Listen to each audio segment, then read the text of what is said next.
আজকে আমরা এমন একটা আইডিয়া নিয়ে কথা বলবো যেটা শুনতে খুব সহজ, কিন্তু করতে গেলে বাস্তবে প্রয়োগ করতে গেলে হয়তো জীবনের সবচেয়ে কঠিন কাজগুলোর একটা। আমাদের আজকের আলোচনার উৎস ডক্টর অঞ্জন বিশ্বাস কাব্যের বই boost your brain within 21 days এর কিছু মূল ধারণা। আর মূল প্রশ্নটা হলো, প্রতিদিন সকালের প্রথম 1 ঘন্টা এটা কি আসলেই আমাদের বাকি জীবনটাকে বদলে দেওয়ার ক্ষমতা রাখে? এটা একটা চমৎকার প্রশ্ন দিয়ে শুরু হলো।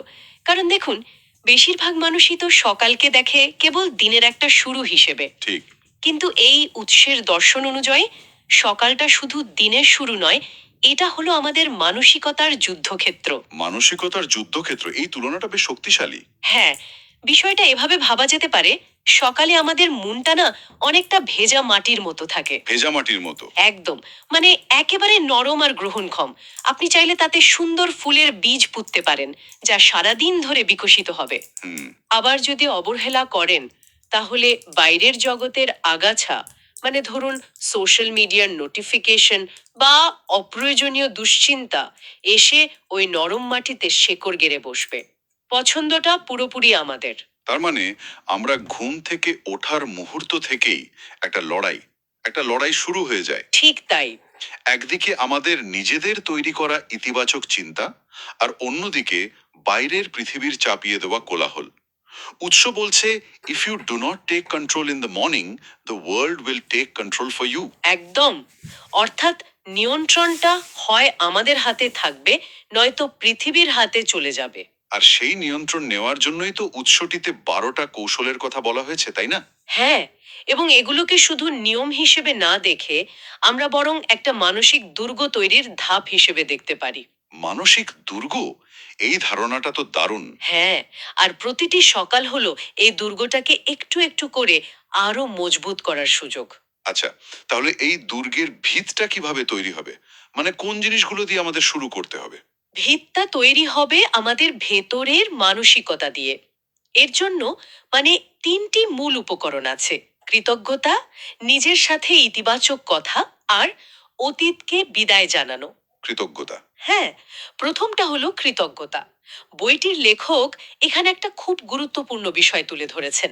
আমাদের মস্তিষ্ক নাকি একসাথে অভিযোগ আর কৃতজ্ঞতা, এই দুটো জিনিস ধারণ করতে পারে না। একটাকে বেছে নিতেই হয়। এটা তো খুব ইন্টারেস্টিং। কিন্তু কৃতজ্ঞতা ঠিক কিভাবে অভিযোগকে থামিয়ে দেয়? এর পেছনের প্রক্রিয়াটা আসলে কি? প্রক্রিয়াটা হলো ফোকাসটা বদলে দেওয়া।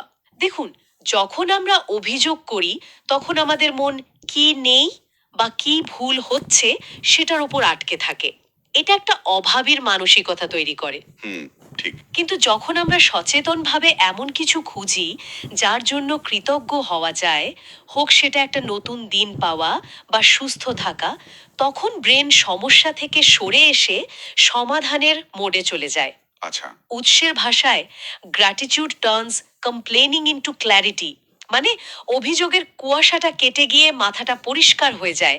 এটাই সেই স্বচ্ছতা। বোঝা গেল।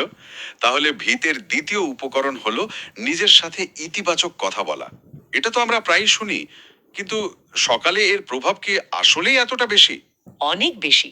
কারণ দিনের শুরুতে আমাদের ভেতরের যে সমালোচক কণ্ঠটা, ওটা সবচেয়ে বেশি সক্রিয় থাকে। ও, আচ্ছা। সে আমাদের গতকালের ভুল, আজকের চ্যালেঞ্জ এইসব মনে করিয়ে দিতে থাকে। ইতিবাচক স্বকথন বা পজিটিভ সেলফ টক হলো সেই সমালোচকের কণ্ঠস্বরকে ছাপিয়ে নিজের শক্তির কথা নিজেকেই মনে করিয়ে দেওয়া। যেমন? যেমন, আমি শান্ত, আমি শক্তিশালী, বা আজকের দিনটা আমার নিয়ন্ত্রণে। এই কথাগুলো শুধু শব্দ নয়, এগুলো আসলে আমাদের নিউরোলজিক্যাল পাথওয়েকে প্রোগ্রাম করে। আমরা দিনের জন্য কোন মানসিক সুরটা বেঁধে দিচ্ছি, এটা তারই একটা অংশ। বাহ। আর ভিতের শেষ উপকরণ, অতীতকে বিদায় জানানো। এর মানে কি গতকাল কি হয়েছে তা পুরোপুরি ভুলে যাওয়া? ভুলে যাওয়া নয়, বরং মুক্তি দেওয়া।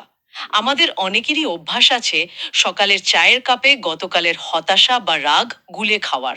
এটা ঠিক। উৎস বলছে প্রতিটি সকাল একটা রিসেট বাটনের মতো। গতকালের বোঝা নিয়ে আজকের দৌড় শুরু করলে তো দ্রুত ক্লান্ত হয়ে পড়াই স্বাভাবিক। হুম। তাই সকালটা হলো একটা সচেতন সিদ্ধান্ত নেওয়ার সময়। গতকাল থেকে যা শেখার শিখেছি, কিন্তু তার আবেগীয় বোঝাটা আমি আর বহন করব না। এই তিনটি জিনিস, কৃতজ্ঞতা, ইতিবাচক কথা আর অতীত থেকে মুক্তি, এগুলো দিয়েই আমাদের মানসিক দুর্গের ভিতটা তৈরি হয়। বেশ, ভিত তো তৈরি হলো, কিন্তু একটা দুর্গকে তো বাইরের আক্রমণ থেকেও বাঁচাতে হয়। আর আজকের দিনে সবচেয়ে বড় আক্রমণ তো আসে আমাদের ফোন আর ইন্টারনেট থেকে। এই বিষয়ে উৎস কি বলছে? আপনি একেবারে সঠিক জায়গায় ধরেছেন। ভিত তৈরির পর আমাদের দুর্গের চারপাশে একটা দেয়াল তুলতে হবে, যা বাইরের আক্রমণ থেকে বাঁচাবে। আচ্ছা। এটাই হলো মানসিক শান্তির সুরক্ষা। এর জন্য তিনটে কৌশল আছে। প্রথমটা হলো ঘুম থেকে উঠেই অন্তত 15-20 মিনিট নীরবতা বা শান্তি পালন করা। ফোন, নিউজ বা কোনো ধরনের ডিজিটাল কোলাহল থেকে দূরে থাকা। কিন্তু আজকের দিনে এটা কি আদৌ সম্ভব? অনেকের জন্যই তো দিনের প্রথম কাজ হলো জরুরি ইমেল বা মেসেজ চেক করা। এই অভ্যাসটা কি আধুনিক জীবনের সাথে একটু সাংঘর্ষিক নয়? খুবই বাস্তবসম্মত প্রশ্ন। দেখুন, উৎস কিন্তু আধুনিক জীবনকে অস্বীকার করতে বলছে না। বলছে জীবনের চালকের আসনে কাকে বসাবেন সেটা ঠিক করতে। আচ্ছা, মানে? আপনি যদি দিন শুরুই করেন অন্যের এজেন্ডা দিয়ে, মানে ইমেল বা মেসেজ দিয়ে, তাহলে আপনি সারা দিন শুধু প্রতিক্রিয়া দেখিয়েই যাবেন, নিজে থেকে কিছু শুরু করতে পারবেন না। ঠিক। ওই প্রথম 15 মিনিট নীরবতা আপনার মনকে দিনের জন্য প্রস্তুত করার সুযোগ দেয়। এটা অনেকটা ঝড়ের আগে নোঙর ফেলার মতো। দারুণ অ্যানালজি। তাহলে এই দেয়ালের দ্বিতীয় উপাদান কি? দ্বিতীয় উপাদান হলো মানসিক খাদ্য বা মেন্টাল ডায়েট। আমরা যেমন শরীরের জন্য কি খাচ্ছি তা নিয়ে ভাবি, মনের জন্য কি খাচ্ছি তা নিয়ে কিন্তু ততটা ভাবি না। হুম, এটা সত্যি। উৎস বলছে your mind becomes what you feed it. সকালে উঠেই যদি আমরা নেতিবাচক খবর, পরচর্চা বা অপ্রয়োজনীয় তথ্য দিয়ে মনকে ভরাতে থাকি, তাহলে আমাদের মানসিকতাটাও তো সেরকমই তৈরি হবে। ঠিক। এর বদলে ইতিবাচক বা শিক্ষামূলক কিছু পড়া বা শোনা, এটা আমাদের মানসিক স্বাস্থ্যের জন্য অনেক বেশি উপকারী। আর এর সাথে নিশ্চয়ই আমাদের পারিপার্শ্বিক মানুষজনও জড়িত, মানে আমাদের পরিবেশ। অবশ্যই, এটাই তৃতীয় উপাদান, পরিবেশ। আমাদের দুর্গটা যতই মজবুত হোক, আমরা যদি তার দরজা বিষাক্ত মানুষদের জন্য খুলে রাখি, তাহলে সেই দুর্গ তো ভেতর থেকে দুর্বল হয়ে পড়বে। হুম। কাদের কথা আমরা শুনছি, কাদের সাথে মিশছি, এ ব্যাপারে সচেতন হওয়াটা খুব জরুরি।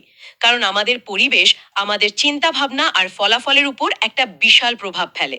মন তো আর বিষাক্ত মাটিতে ভালোভাবে বেড়ে উঠতে পারে না। আচ্ছা, তাহলে দুর্গের ভিত তৈরি হলো, দেয়ালও উঠলো, কিন্তু একটা দুর্গ তো শুধু দাঁড়িয়ে থাকার জন্য নয়, এর একটা শক্তি আর উদ্দেশ্য দরকার। এরপর কি? এরপর আসে দুর্গের শক্তি সঞ্চয়ের পালা। একে আমরা বলছি সক্রিয়তা এবং উদ্দেশ্য। এখানেও তিনটি বিষয় রয়েছে। প্রথমটি খুব সাধারণ কিন্তু ভীষণ জরুরি। সকালের সামান্য শারীরিক নড়াচড়া। শারীরিক নড়াচড়া বলতে? এটা যে জিমে গিয়ে ঘন্টাখানেক ওয়ার্কআউট হতে হবে এমন নয়। 5-10 মিনিটের স্ট্রেচিং বা একটু হাঁটাও যথেষ্ট। এর পেছনের বিজ্ঞানটা হলো, when your body wakes up, your mind wakes up. শরীর জাগলে মনও জাগে। একদম। শারীরিক নড়াচড়া মস্তিষ্কের রক্ত সঞ্চালন বাড়ায়, যা আমাদের আরো পরিষ্কারভাবে চিন্তা করতে সাহায্য করে। এরপরই তো সম্ভবত প্রেরণা বা মোটিভেশন আর শৃঙ্খলার বিষয়টা আসে, তাই না? এই দুটোকে নিয়ে অনেকের মধ্যেই একটা দ্বন্দ্ব কাজ করে। ঠিক তাই। আর বইটির লেখক এখানে একটা অসাধারণ পার্থক্য তুলে ধরেছেন। প্রেরণা বা মোটিভেশন হলো আগুনের স্ফুলিঙ্গের মতো। স্ফুলিঙ্গ?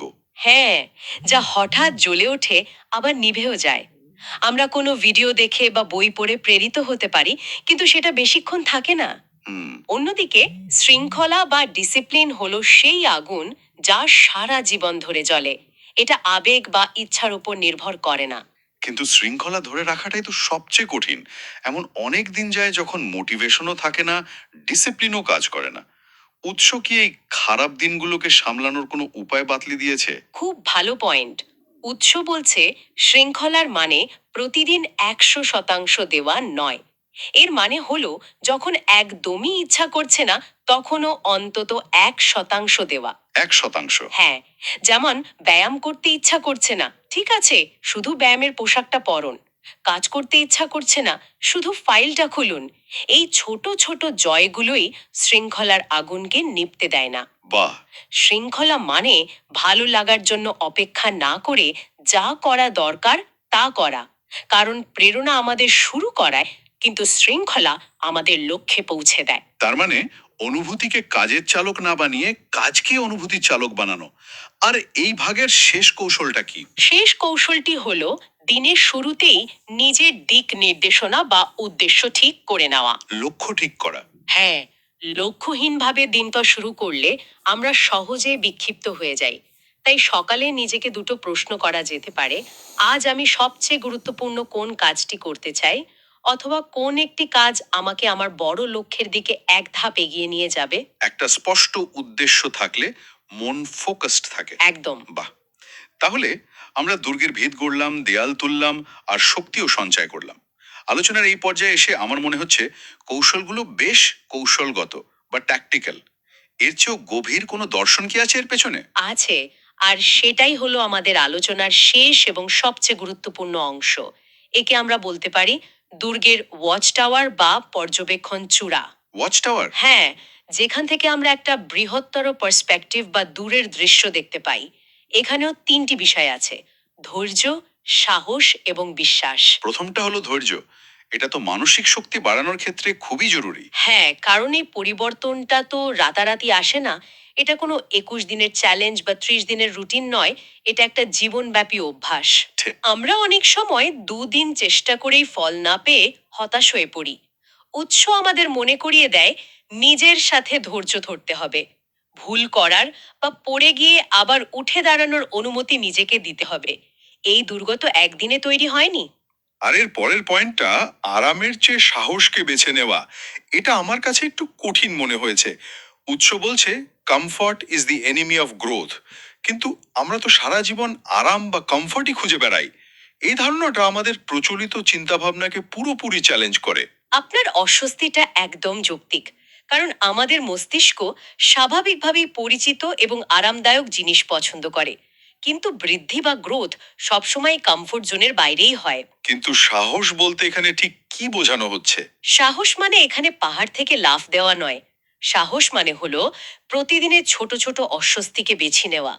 যেমন, যে ফোন কলটা করতে ভয় লাগছে সেটা সকালে প্রথমেই করে ফেলা। ও আচ্ছা। যে কঠিন কাজটা এড়িয়ে যাচ্ছি সেটা দিয়ে এই দিন শুরু করা। প্রতিদিন একটু একটু করে অস্বস্তির সাথে নিজেকে পরিচিত করালেই আমাদের মানসিক শক্তির পেশিগুলো শক্তিশালী হয়। আরামের মধ্যে থাকলে সেই পেশিগুলো দুর্বল হয়ে পড়ে। তার মানে কমফোর্ট জোনটা আসলে একটা খাঁচার মতো, যা দেখতে আরামদায়ক হলেও আমাদের আটকে রাখে। আচ্ছা, আর এই ওয়াচ টাওয়ারের শেষ দৃষ্টিভঙ্গিটা কি? শেষটা হলো বিশ্বাস। এর মানে হলো যা আমাদের নিয়ন্ত্রণে নেই তা নিয়ে দুশ্চিন্তা ছেড়ে দেওয়া। হুম। আমরা আমাদের চেষ্টাটা করতে পারি, আমাদের সকালের রুটিনটা পালন করতে পারি, কিন্তু চূড়ান্ত ফলাফল তো আমাদের হাতে নেই। ঠিক। সেই ফলাফলটা প্রক্রিয়া বা এক বৃহত্তর শক্তির উপর ছেড়ে দিয়ে বিশ্বাস রাখা। ভয় এবং উদ্বেগ ছেড়ে দিয়ে যখন আমরা বিশ্বাস করি যে সবকিছু ঠিকভাবে এগোচ্ছে, তখন মন শান্ত ও হালকা থাকে।